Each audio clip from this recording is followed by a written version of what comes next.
Alright, here's me tinning my brand new electric soldering iron. I've never used it, it's the first time pressing it.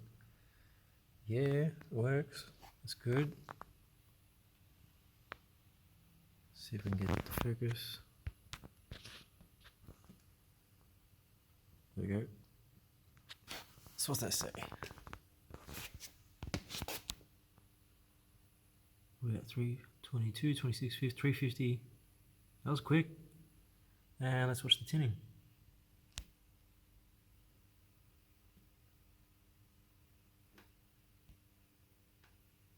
Oh yeah. You like that, don't you?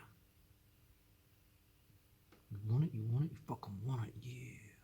Take it all. Wait, is it? It is taking a long time. Oh.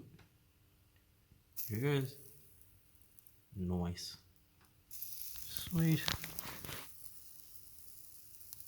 And then I guess I turn it off. I'm not really sure.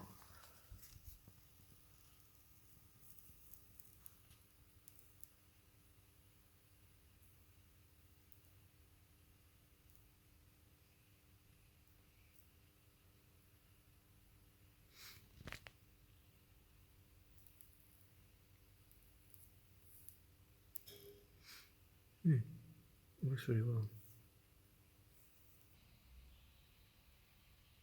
Nice and clean. Still a virgin. Anyway, here's what you're gonna pop the cherry on. And hardwire the stator.